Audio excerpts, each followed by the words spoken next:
Well, good morning, good afternoon, good evening, and welcome to this panel session on getting close to the customer. Can the majors win this game? I'm Simon Verley. I'm the partner that leads the energy practice for KPMG here in the UK, and I'm delighted to be joined by an excellent panel today who are going to debate this topic. So in the order they appear on my screen, we've got Greg Jackson, digital entrepreneur, founder and CEO of Octopus Energy. We've got Richard Bartlett, the Senior Vice President for Future Mobility and Solutions at BP, so right at the heart of BP's transformation from IOC to Integrated Energy Company. And my fellow partner and colleague from France, Valérie Besson, who's our Head of Energy for the EMEA region. Valérie, can you hear us okay? Okay, I'm hoping I can see Valérie. She's not appearing on my screen, but I'm hoping she'll be joining us in just a second. So I'm going to just ask Greg and Richard just to make a few introductory remarks in just a second, but let me just set the scene. So for the purposes of this discussion, we're defining energy broadly. We're talking about energy for all purposes, for heating, lighting, cooling, transportation. So please interpret it widely, and please interpret the term customer widely. So we're talking about domestic customers, business use customers. So feel free to interpret the question in and the topic in the broadest possible sense, and we'll just take the conversation in whichever way it goes. So I'm going to ask the panelists just to introduce themselves a bit further, say some introductory remarks, and then we'll get into a moderated panel discussion, and I'll throw a few questions at the panelists and see their responses, see where the conversation takes us. But please do feed in your questions on the chat as well, and I've got my screen here available to pick up the questions that you're sending through on the chat, and I'll feed them to the panel as we go through. So without further ado, maybe if I can turn first to Greg and ask Greg basically to say a bit about Octopus, where you're coming from, what you focus on, and your thoughts on this topic. Greg. First of all, thanks, Simon, and hello, everyone. You introduced me as a digital entrepreneur, and I think probably that used to be the case. Sadly, now I think I'm on my way to being a CEO of a significant energy company. I hope that doesn't mean we lose some of our agility and drive. But Octopus Energy is, I guess, about 5 years old now. It's been in market in the UK 4.5 years, and really we launched with a mission that is still the case today, which is to use technology to make energy cheaper, more transparently priced, and to drive a global green revolution faster and at lower cost than people thought possible. And I think at the moment we stand at an inflection point in the world of energy, where just a couple of years ago, a lot of the conversations that I hear today weren't really being had in the mainstream. The seriousness with which governments and enterprises, both those across the energy spectrum and outside it, now take net zero, Paris, the fight against climate change. We've gone from the point where we were talking about it to the point where we're doing it. Octopus's job really is to be driving that with the consumer at the center and using technology to solve the problem. So a little bit about Octopus, where we are today. We've got about 1.8 million household customers in the UK. That's 3.3 million accounts. And our technology platform is licensed to a number of other companies, for example, E.ON and Empire in the UK, Origin, our largest energy company in Australia. And so collectively, we now have contracted around 17 million customers onto our platform. That's a combination of technology and our own consumer-facing brand. We've launched our consumer-facing brand in Germany and in the USA. And I think the opportunity as we see it is to bring to energy the same sort of consumerization as we saw in transport through Uber, as we've seen in e-commerce through Amazon and so on. And I guess a bit like those companies, the people behind Octopus didn't start in energy, just like people in Uber weren't cab drivers. We came from a technology background, and I think the fundamental shift that we see occurring in the world today is in the UK and pretty much every advanced economy, the operators of the grid would wake up every morning with a pretty clear picture of what demand would be, and they would just turn coal and gas power stations on and off to meet demand. And there are probably 130 of those in the UK. So it was a job that humans could do very, very easily. But the world we're going to, with millions of energy generators, whether that be rooftop solar through to offshore, onshore wind, solar at grid scale, and so on, requires stuff that is beyond humans. It requires automation, machine learning, real-time data, and price signals flowing everywhere. And it requires inversion of the supply chain. So National Grid have to wake up every morning and look at the weather forecast and see how they can get demand to turn up and down instead. And that's why consumerization of the sector is so important, because I think today we may talk about things like storage, about hydrogen, but the cheapest way of making the most of renewables is to use them when they're abundant and to use a lot less when they're not. And so I think that kind of inversion of the supply chain in energy is so critical. To quickly address the question of today, can the majors win this game? I mean, first of all, I felt like being quite po-faced and saying it's not a game. It's the most important mission facing our planet. But instead of being po-faced, I'm going to take the word game in the economic sense, right? And I think this sector then looks again like every other sector that's been going through disruption. It's a race between incumbents to grasp the future and innovators and disruptors to get big fast. And so, we can look at the car industry, where I think Tesla's currently, its market cap is over $500 billion. And Toyota, I think the next biggest is something like 200 billion. I think GM's around $50 billion. So you really have got in that world this race between the incumbents. Just 5 years ago, in fact, just a couple of years ago, people were laughing at Tesla. Now, they've still got a lot to do to justify that market cap. But it's quite clear what we're seeing in that space is the race between the disruptor and the speed of disruption of their own industry by incumbents. We've seen it in airlines, where low-cost airlines had to get big fast, and incumbent flag carriers had to get efficient fast. And that's the move in energy. So I don't think it's necessarily a case of whether or not the majors are going to win. It's going to be which of the majors can be the ones that win that transformation themselves and consolidation of their sector, and which of the disruptors can get big in the same time frame. That's great. Thanks, Greg. And we'll come back to some of those themes in the Q&A. But maybe if I could turn to Richard, your company BP's right at the heart of this transition. You've set out a really bold aim, moving from IOC to integrated energy company, and you're right at the sharp end of that with the role on future mobility and solutions. Richard, tell us about BP's plans and about where your focus is now. Great, thanks, and good morning, good afternoon, everyone. And share a lot of the comments that Greg has kind of described there. We're in a very material point of transformation and reinvention in BP right now. As you said, we're moving from a traditional oil and gas company into an integrated energy company. We've made firm commitments now about being a net zero business by 2050 or sooner.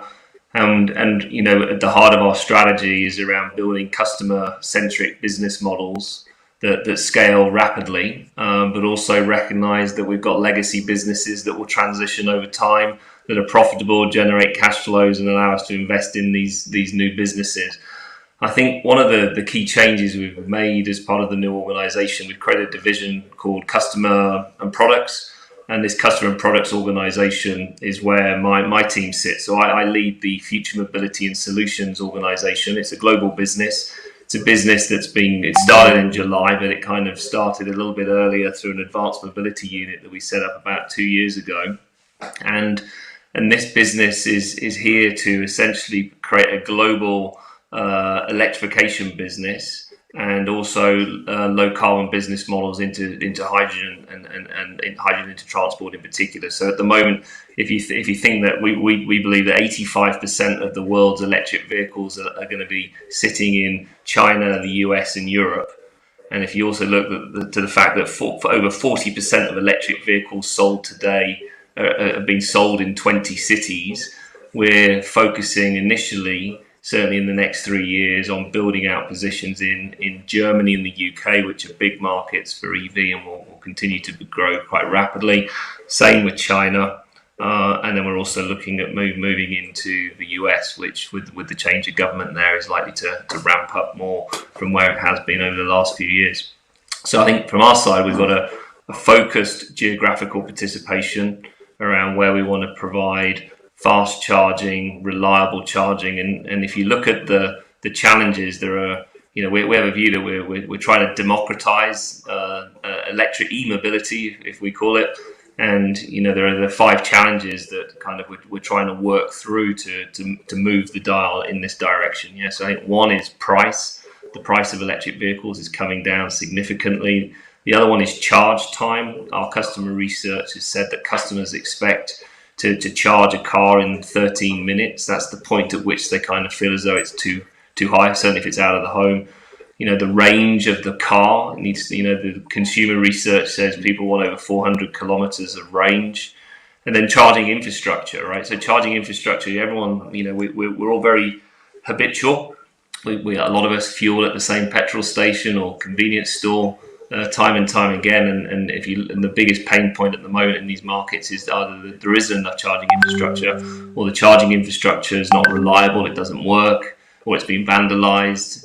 So we're making quite big investments in that space to make sure we put IoT in all of that network. We can proactively manage reliability, but also bring speed. And then the last one is vehicle choice. Yeah, so there's been a very limited EV car park, but the number of EVs that are getting announced now, Tesla, the VWs, are all bringing out some great products. So, we see the market rapidly evolving. It's still nascent, but it's being shaped. And BP and certainly our future mobility organization is very much seeking to drive and shape that.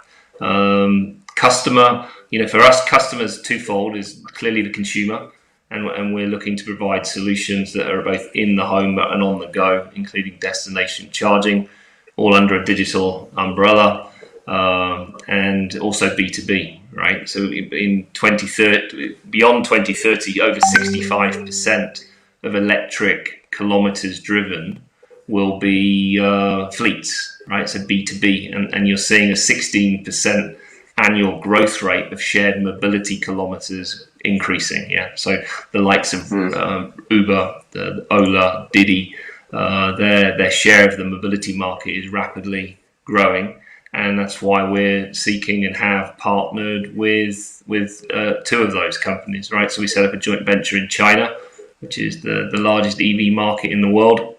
And one of the things we're learning from them, which has been terrific, and I think, I have a lot of respect for Greg's organization. I think they're true leaders in this space, is that partnering with a digital leader like Didi, it's really helped us catch up, learn. We still got a long way to go, but the insights we're getting from being that digital integration with them is remarkable, quite frankly. So I'll pause there. I hope that helps frame where we're going, Simon.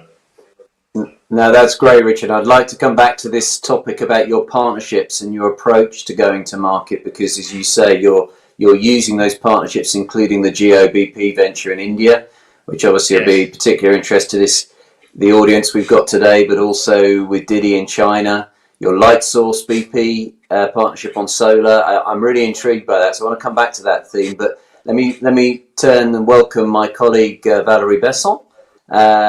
Morning, Valérie. Can you hear us okay? Good. Yes, I can hear you okay. You can hear me? Great. Yes, we can hear you now, so that's great. So, Valérie, Greg and Richard just done some brief introductions, and welcome. So, Valérie, maybe you'd like to just give us some perspectives. You obviously head up energy for the EMA region for KPMG, and maybe some perspectives about how you see this battle for the customer working out across the EMA region, or maybe some reference to your home country of France in terms of what's happening in the French energy market. But Valérie, just give me your perspectives to start. Well, number one, maybe thank you, Simon, and again apologies for my late arrival. I had troubles connecting to. I had trouble with the digital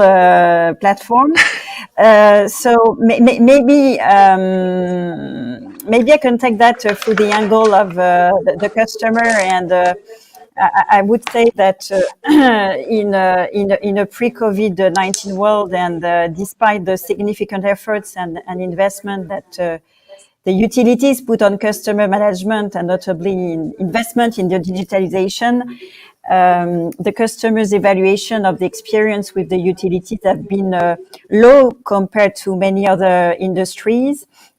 And the surveys that KPMG carried out in some countries in the region showed that the areas where the sector appears to underscore as compared to the other industries are primarily in three arenas: integrity, empathy, and time and effort to resolve issues. And if I get further into the details, maybe integrity. Customers are requesting for more transparencies on the tariffs, and we can bet that with the evolution of the energy mix, this request will become stronger and stronger. Time and effort to resolve issues. Clearly, this is a customer demand when they are facing problems, or when they're moving, or etc. And empathy. I think in those difficult times, customers are seeking more and more empathy, and I think that. Part of such a low ranking can be partially explained by the fact that the customers are considering the electricity, water as pure commodities, and those are the basics to deliver, and they're now looking for more services, a service either to reduce their energy consumption and thus the carbon emission, or services to reduce the gas and electricity bill. And maybe I would say that with the sanitary crisis, I think most spotlight have been put on the sector, and by maintaining services in these challenging times, I think that consumers have realized that the critical role of the utility sector to keep the entire activity going. And I think that to ensure a stable future, of course, a laser focus should be put on the customer.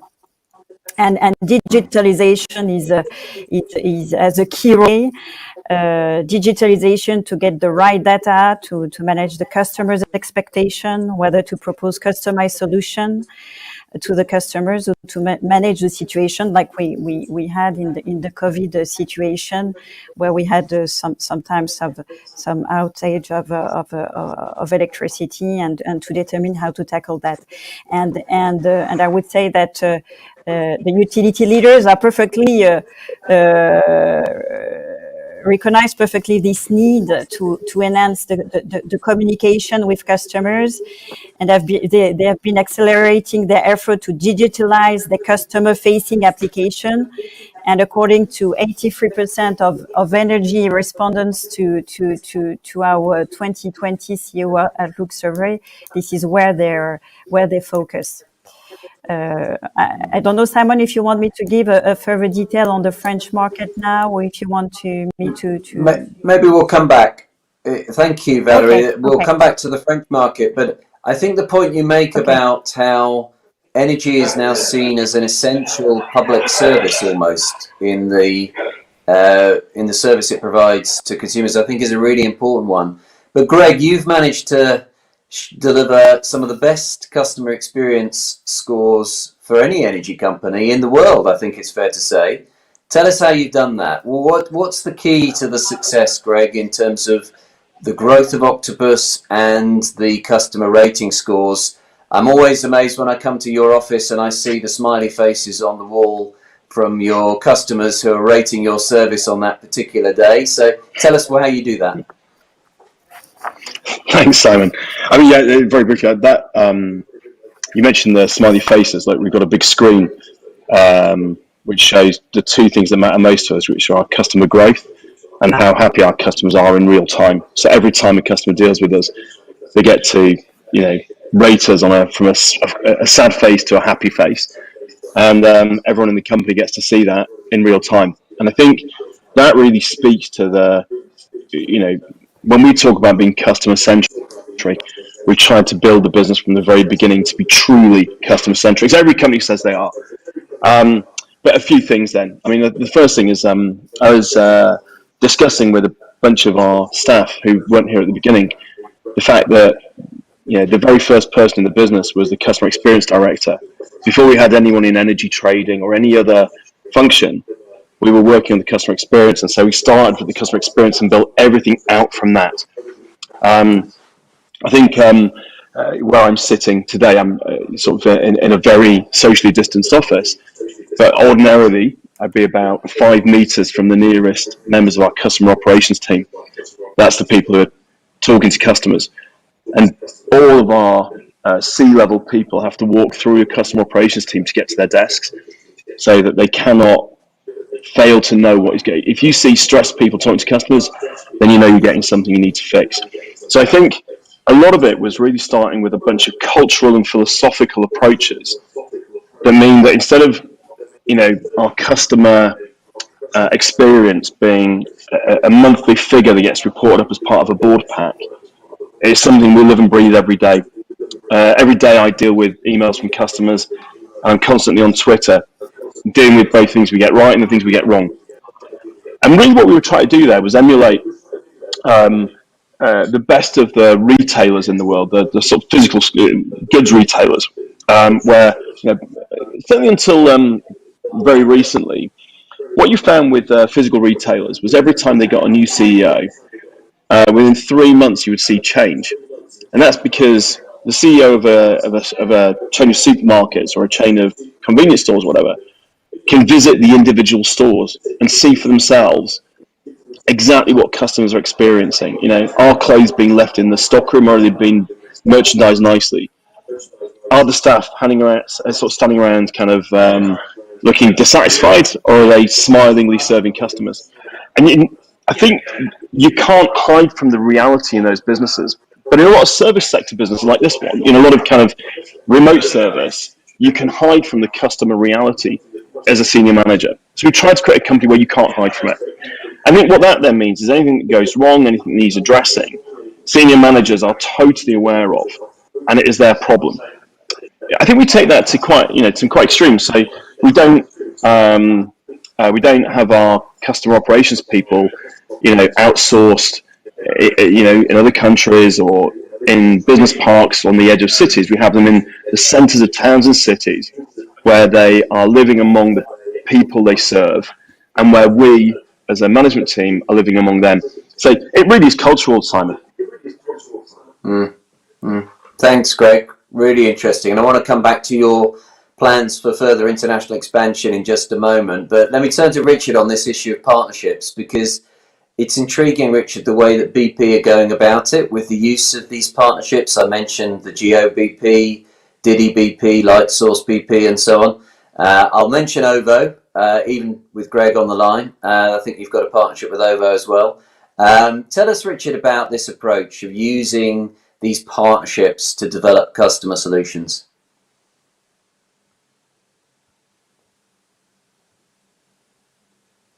Richard, we've lost your sound. I don't know why. Sorry, is there a...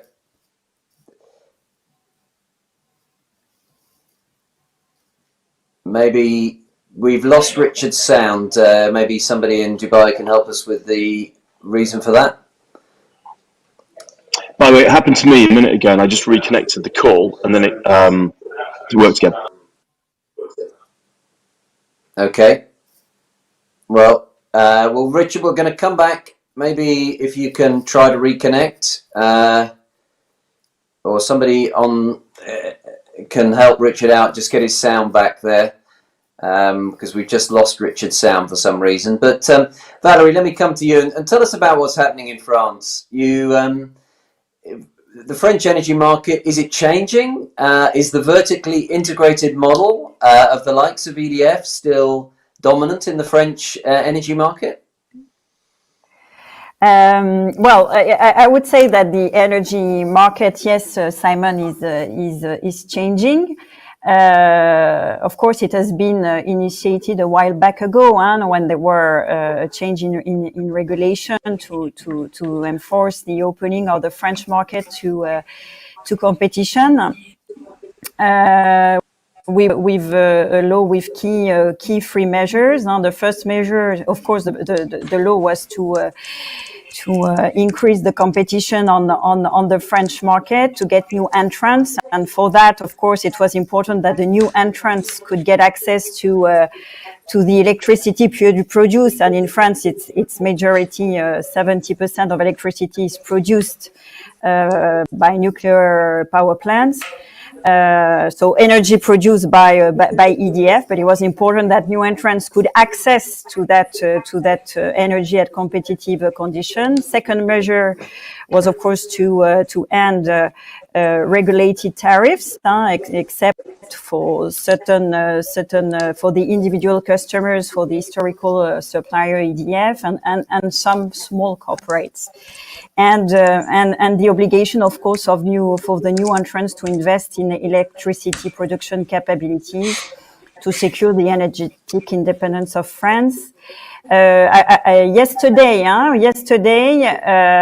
the regulated tariffs for small corporates were definitely stopped in France.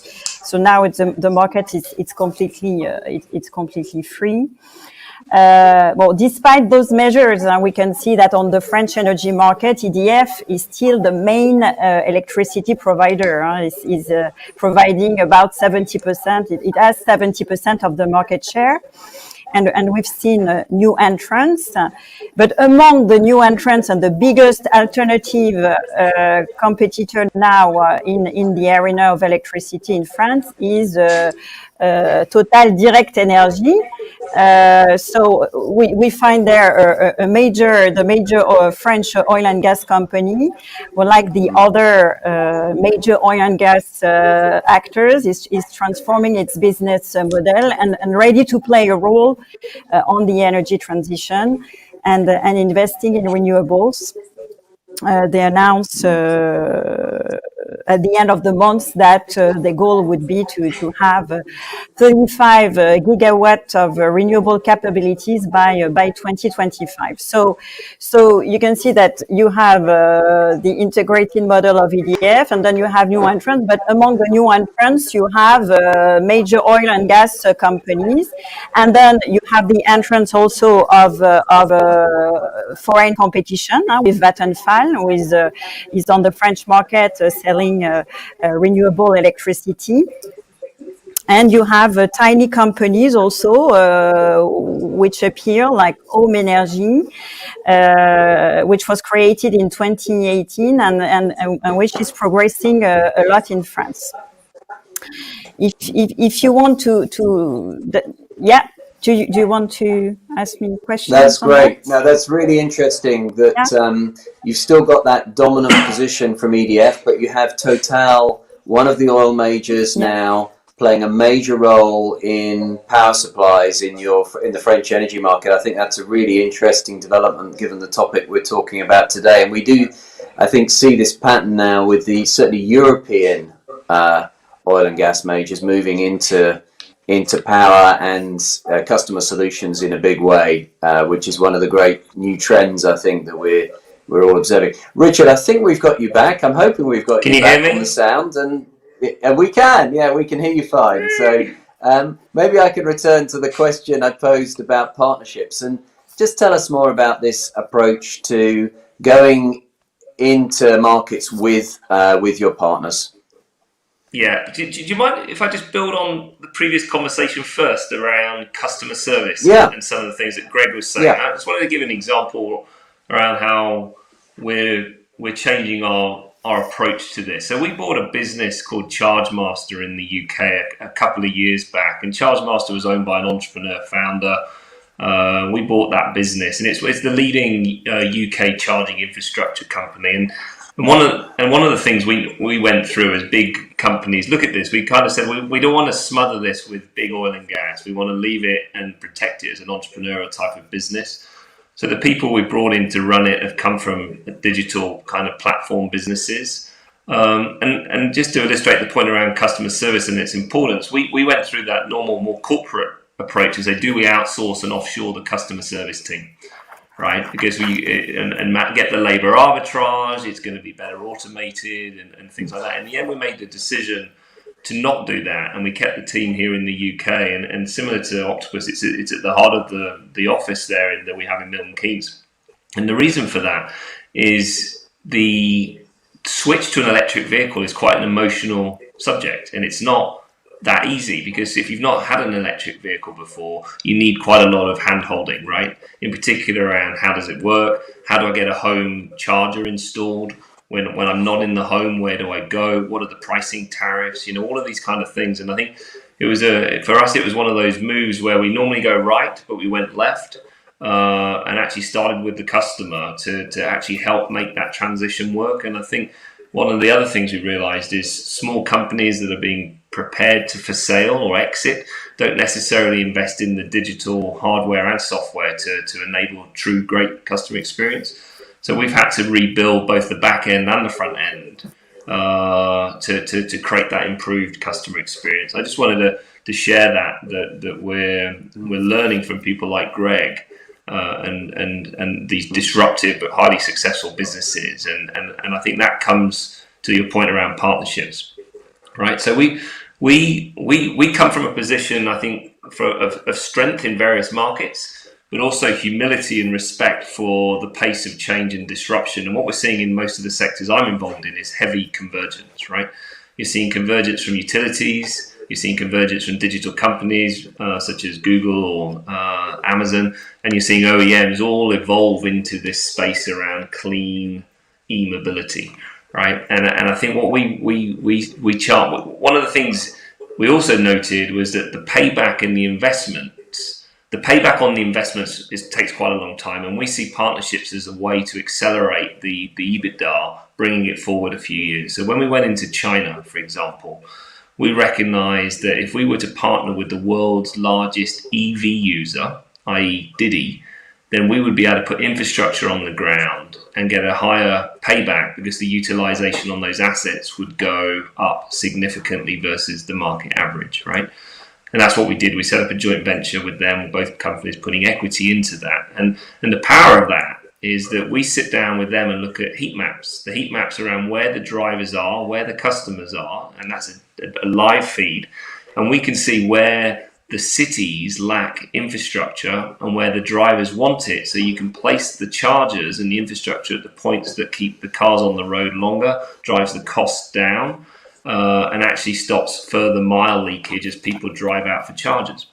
And if you kind of take that analogy and bring it to London, right? I think in London, I think the number is like 50-60% of, no, I think it's even higher. A large percentage of the London population has to, 4 out of 5 cars in London parks off street, right? Which means you can't have a home charger, right?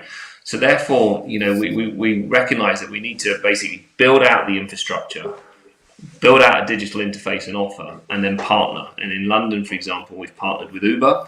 And the reason we partner with Uber is that they have a shared commitment around net zero. 100% of their fleet will be electric by 2025.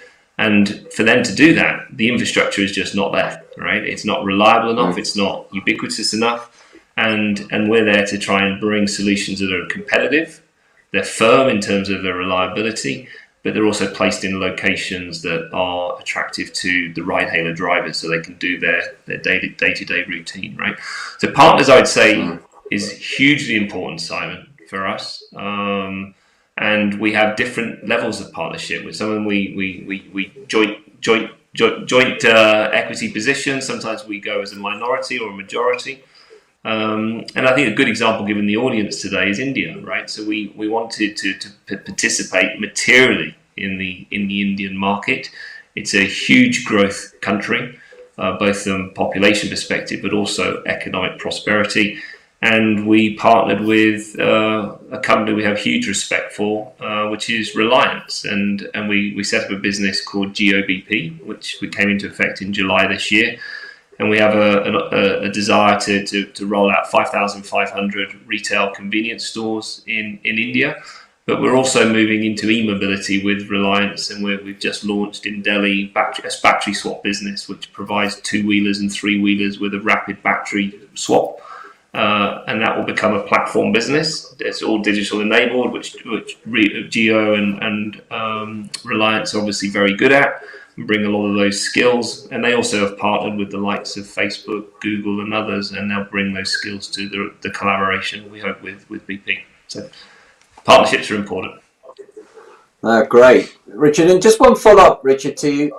When you partner, do you put the same rules and rate of return expectations around your partners that BP has? I.e., do you say, you're now going to follow basically our way of doing it? Or along what you were saying about Chargemaster, do you give them some more freedom than that and say you carry on doing what you're doing and give you the freedom to keep innovating? Tell us about just that balance between centralizing and letting them continue in the way they've carried on before. No, great question, and this we struggle with from time to time, but I think we're turning the page. I think with Bernard Looney setting out the new vision for the company, one of the core principles that we're trying to operate by is being a lot more agile and a lot faster, right? And I think therefore we are tailoring the operating model to the business mission that we have, right? And we're tailoring it to the partner, right? So each partner has their own different investment threshold, their own different strategic framework, and we try and not lose the purity of what we want out of a business model or a piece of activity. But we start with, what does the customer want, right? How do we scale the business, and how do the two partners come together to deliver the outcome, but also deliver the appropriate returns to the different shareholders, right? And I think if I look at the different cases we're working on, such as in China and India, they're very different. You've got Didi, which is a digital dragon, which looks at capital intensity very differently. It's a very capital light business model that they have, right? So their view on that is quite different to a company that's like BP, where we're comfortable making infrastructure investments because we've been doing it for years. Yeah. And I think when you bring the two together, you can create some magic, which ultimately should benefit the customer. No, that's great. Thanks, Richard. Really interesting stuff on partnerships. Greg, coming back to you.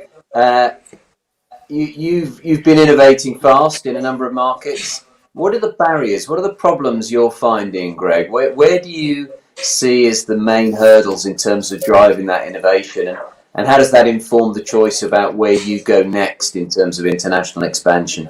I think, there are two observations for me, I think. First one, in terms of barriers, look, we started in the UK, which is one of the freest retail energy markets globally. Even in the UK, the market is horrifically centrally controlled and centrally planned. It looks much more like Gosplan, that's the Soviet era central planning organization, than it does a market economy. So, here in the UK, the government decides, that we're going to need however many, gigawatts of wind power. It's going to be offshore, and they're going to auction out a couple of franchises on it. I mean, can you imagine that with potatoes? The government have decided we need 400 million tons of potatoes in January, right? And then we've got enormous market distortions through the subsidies for generation, but then the taxes at the point of consumption. And both of those are distortions. The taxes hide the real price of the product, which means that we can't reach consumers who use lowest priced products in the kind of most efficient ways. And the subsidies hide the real value of the generation. Now, roughly in the UK, the subsidies equal the taxes. Just get rid of both and allow us to see the real value of an electron all the way from the consumer to the point of generation. We can then, as in any other market in a free economy, work on where are they going to be the best places to generate, whether they're going to be close to the consumer or close to, for example, the resource. There's a balance there. I think similarly, when I look at the way in which the grid works, now forgive me if there's anyone from National Grid, it's a venerable institution and does a good job, but it's like a mini cab control office compared to Uber. there is literally a control room where there's a bunch of blokes, and they are mainly blokes, although no judgment there, that phone up generators and ask them to turn on and off, that pull levers and press switches.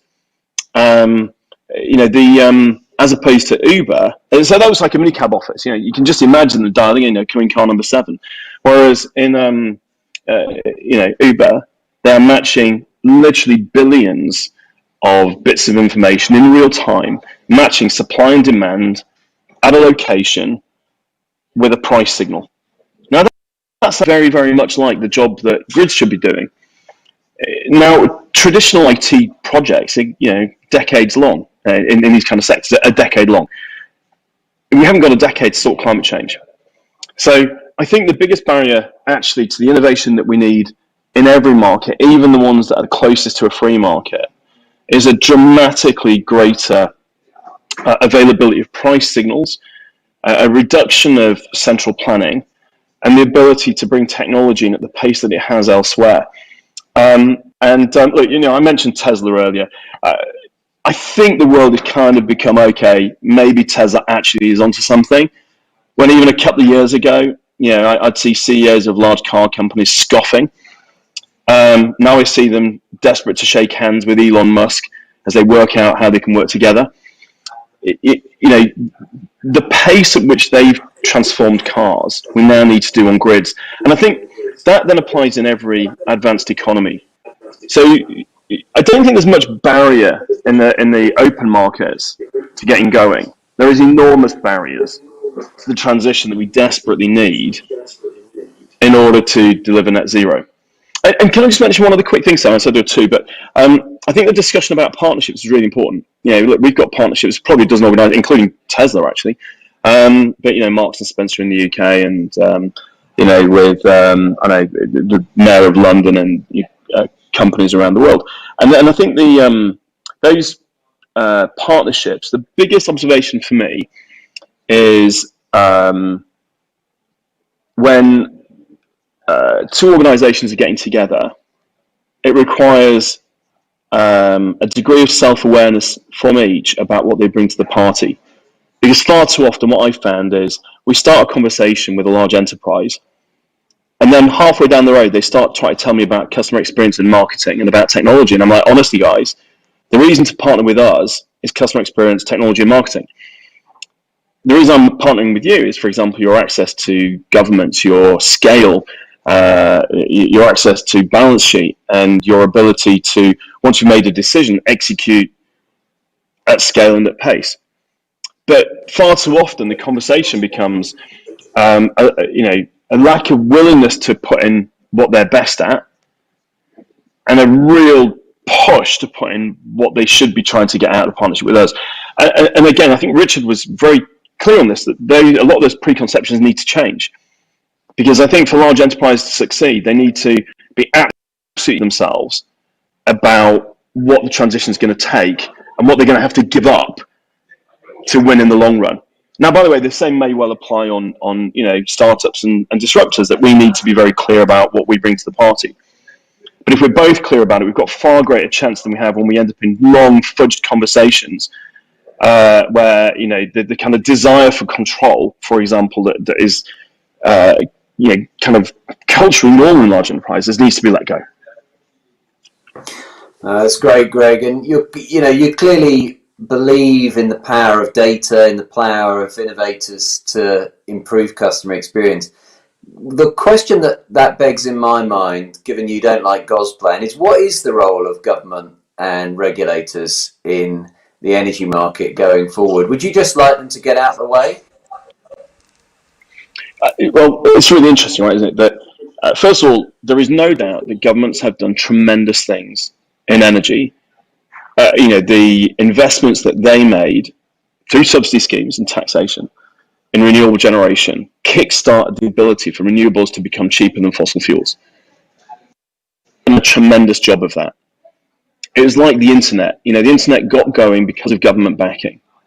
The internet has transformed the world because governments actually very quickly in the world of the internet realized that they could let entrepreneurs and enterprises utilize the protocols and the infrastructure in myriad different ways.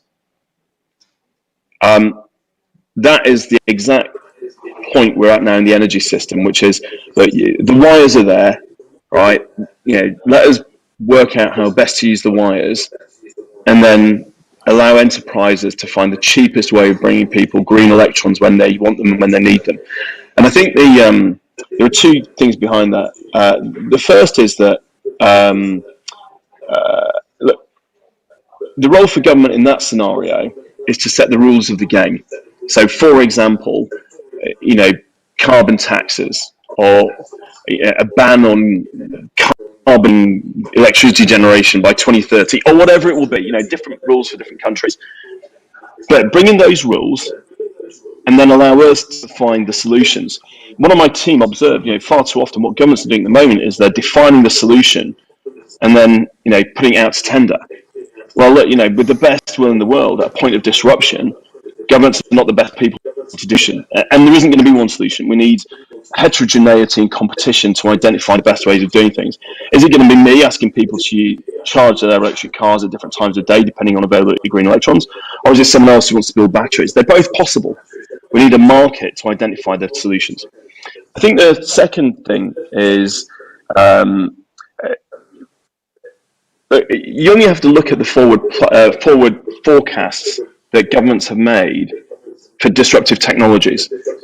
Every time I've seen a forecast for electric vehicles, every year, the curve gets sooner and steeper. Right? So they've been doing all their planning based on completely false assumptions. That leads to enormous waste and it leads to lost opportunity. Similarly, when I look at the cost curves they've used for generation, I think in the UK in 2020, we're generating wind power at a price that our government forecast it would be in 2025. And that was a forecast they made in 2016, right? So if we're building central plans off the back of such bad forecasts, surely we should be handing that over to people who are willing to bet private capital on their own forecasts, right? And let us duke it out, which is what's happened in every other sector, Simon. Thanks, Greg. I'm now going to turn, I've got a few questions. I'm just looking at the chat feed here. Please do, in the audience, keep your questions, some great questions coming in here. I'm going to pick out a couple and maybe just ask for a one-word or one-sentence answer to the first of these, which is, Valerie, we'll start with you. The question is asking, which sectors should the energy sector look to learn about in terms of improving customer experience? And Valerie, you mentioned our surveys we do about how the energy sector fares, which isn't generally very good compared to some, but what are the sectors elsewhere in the economy you think the energy sector should look to but when we're talking about improving customer experience? Valerie, you go first, and then we'll go to Richard and then Greg. Yeah, well, in our survey,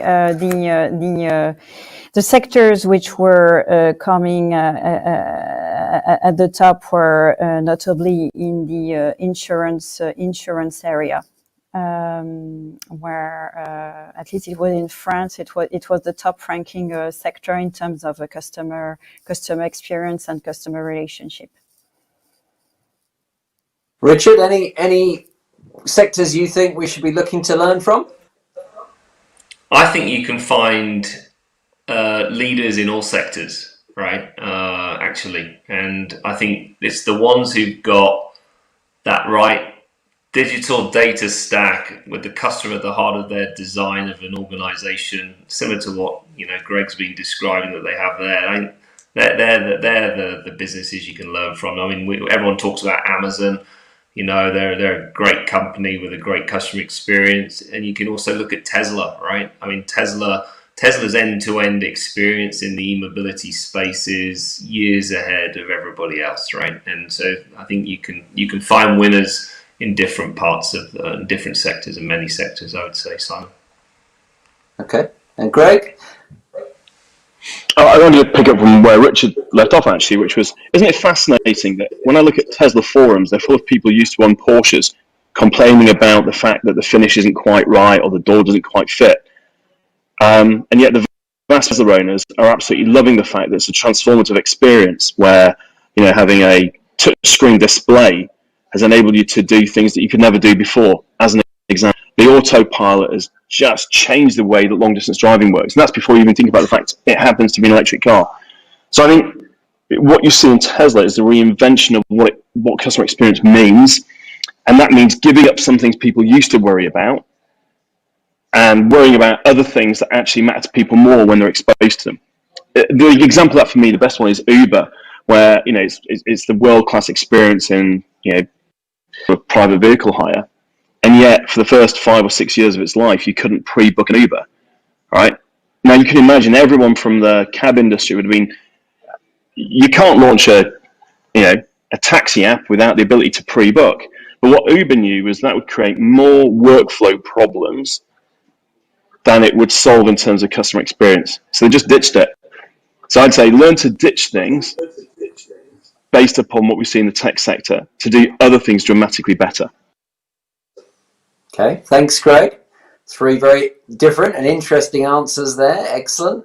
Next one on the chat I'm going to pick out is about different technologies, and we have a question about which technologies are going to be the biggest game changers when it comes to customer service. The question is asking, is it solar, is it electric vehicles, is it smart meters, is it heat pumps, is it something else? You choose, but is there a technology you think is going to really change the game in terms of customer experience over the next few years in the energy market? Richard, I'm going to come to you on that one first, and then Valerie. Then Greg, then Valerie. Yeah, so a couple of examples in the energy space, right? So I think I'll start with charging, right? An average 7 kilowatt charger for 100 miles it takes 3.5 hours, right? If you put a 150 kilowatt charger down, it's 10 minutes. If it's 350 kilowatts, it's 4 minutes, right? So depending on the customer need and the use case, right, a lot of businesses and a lot of customers are going to want faster charging so they can replicate their normal. They don't want to see it as an inconvenience, right? Because the dwell time is a real issue for people looking to buy an electric vehicle. So I think that's one example around technology and the speed of charging and how to do that. It's around the charger, it's around the battery, it's the state of charge data with the OEM, all of that coming together to give the customer that benefit. I think another example, I think hydrogen will play a major role in heavy duty transportation, right? So the big Class 8 trucks, right? I think getting hydrogen hydrogen is complex, the value chain is complex, the partners within it are varied and diverse, and you've kind of got blue hydrogen, grey hydrogen, green hydrogen from renewables, right? I think bringing that ecosystem together at the right cost point in the right market is going to require 1, partnerships, but 2, great technology to get to a price point where it's competitive with the diesel alternative. But obviously at the tailpipe level, it's great for the environment, right? Especially if it's green hydrogen. So I think they're 2 big areas I see playing out. So. Great, thanks, Richard. Greg, your thoughts on the technologies going to make the most difference? First of all, what a great question. I think the lesson for me from other sectors is it's when a series of technologies come together.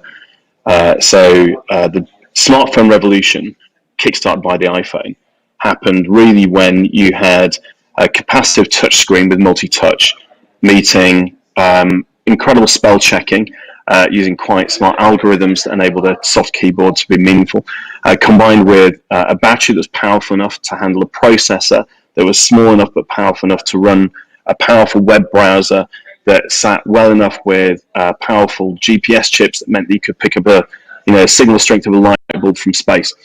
It took all of those things together to create the smartphone. And people have been trying to make internet-based smartphones for a decade before that, and they always failed on something. Now, Apple certainly had some points of genius in the user experience, but it was the confluence of those technologies becoming mature together that enabled it. So in the case of the sort of net solution, all the things you mentioned were fairly critical, and they were all coming together. Like the price of renewables dropping to point of fossil fuel equivalents in most countries. The advent of electric vehicle, meaning we've got this massive shiftable load that will be attached to most homes.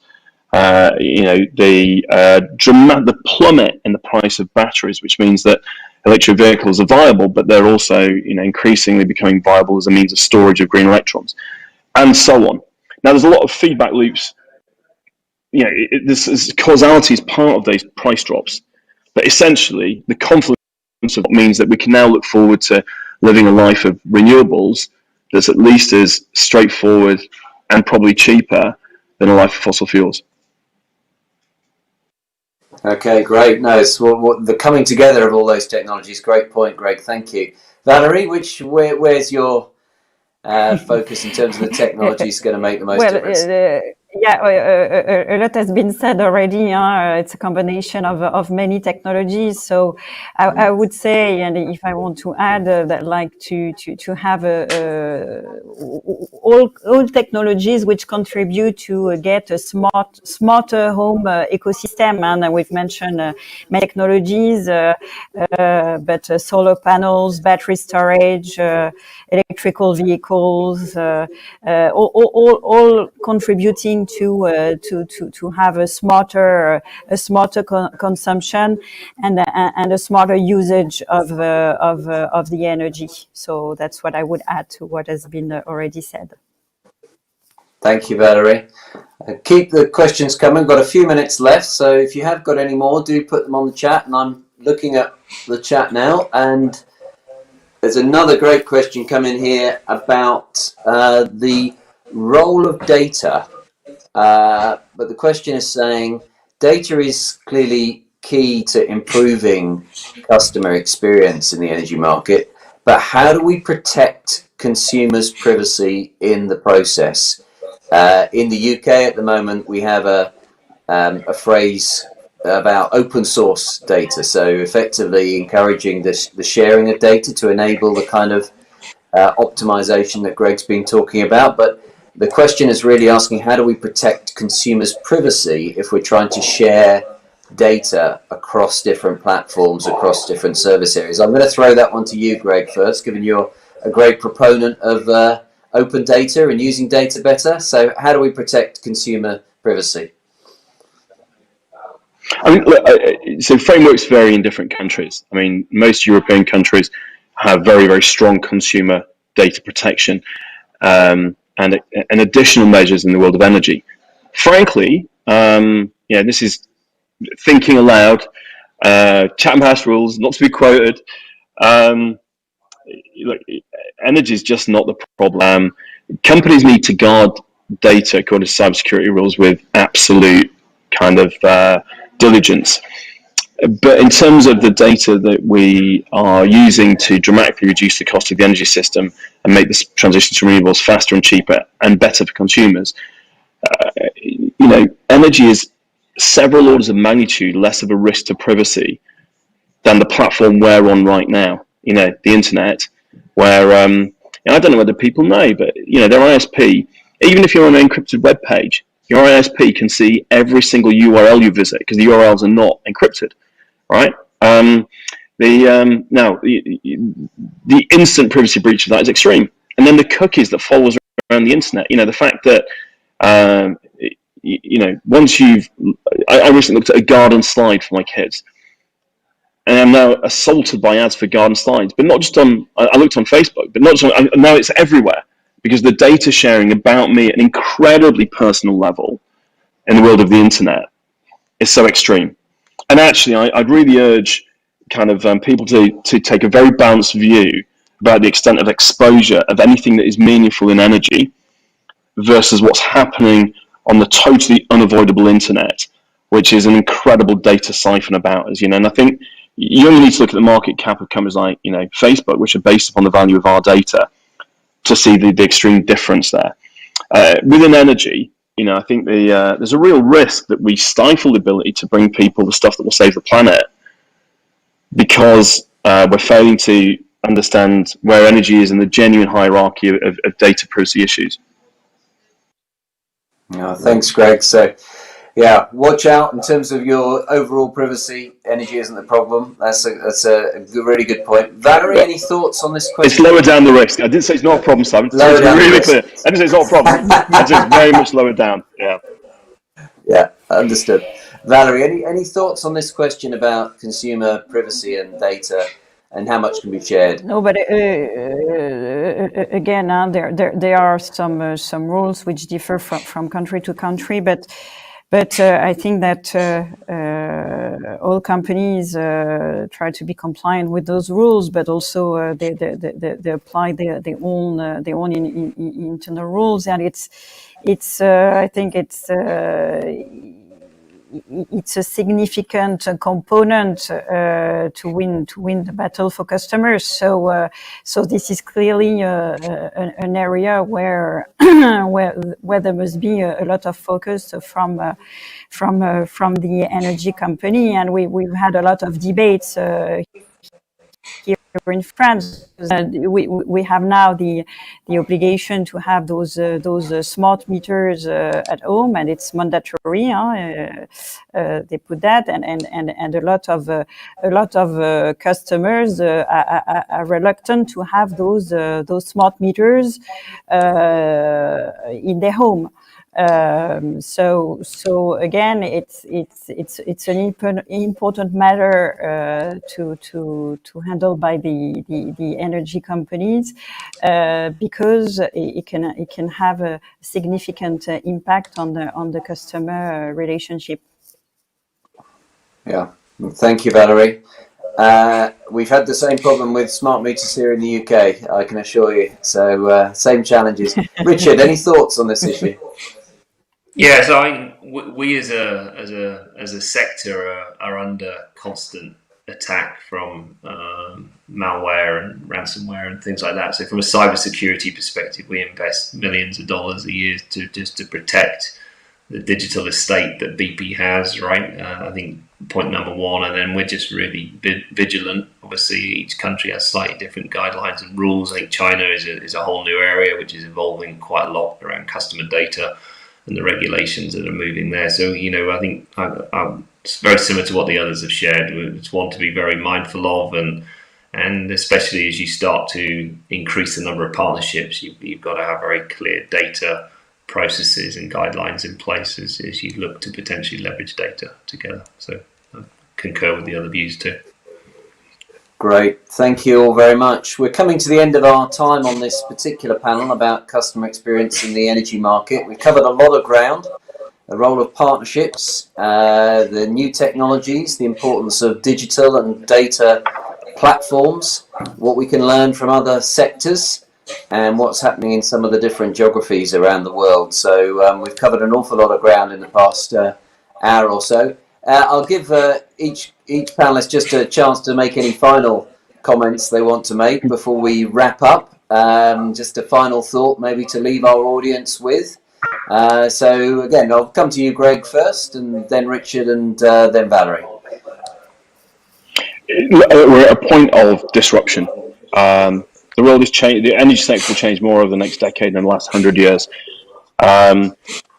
The discussion there about privacy reminds me of some great research where, like 89% of consumers said they care about data privacy, and yet 98% will give up all of their privacy in order to look at pictures of cats on Facebook. What consumers say and what they do are different. Not because they lie, but because they don't know how they will feel about a product or service until it actually sits in front of them, until they've heard about it from other people. So Nokia did all the research that proved that a touchscreen mobile phone wasn't something people wanted. And then Apple changed the world when they launched the iPhone. So I think we're at a point now when we cannot rely upon surveys and forecasts, but we absolutely have to open the world for in-market, real-world innovation from companies and allow competition and innovation to drive the change that will get us to net zero faster and cheaper, creating, by the way, bigger opportunities for companies than we've ever seen before, but in doing so, saving consumers money, making the world safer and better. Great stuff, Greg. Thank you. Richard? Yeah, I think conviction is more important than ever now to guide strategic choices, right? I mean, we're a firm believer in the net zero pathway. and it's around investing in those technologies and business models that really power through that, either alone or with partners. I also think it's no better time to be a customer, right? Because the customer experience, the products, the innovation that's coming is just unprecedented, right? And the power that the customer has is higher than ever, which is where it should be. And it means that companies like our own and yours and others on this call have got to focus on those evolving needs and those hierarchy and needs that the customers are going to demand. So I think it's exciting times ahead, and great to be a customer. Thank you, Richard. And Valerie, you're sharing this sense of optimism. There's a real sense of optimism as we finish this panel about the future of customer experience in the energy market. Exactly. I think that it's very exciting times, and the energy sector is playing a significant role in the energy transition, and then these net zero carbon emission targets that we all have, and yes, the customers are demanding a lot on that topic, and I'm sure that all the sector will be able to propose a solution which will satisfy our customers. Yeah.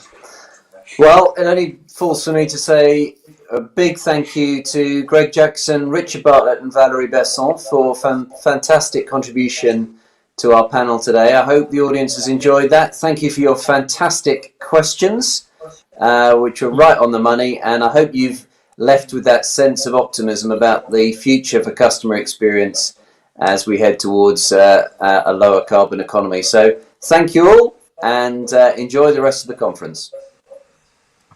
Thank you very much. Goodbye.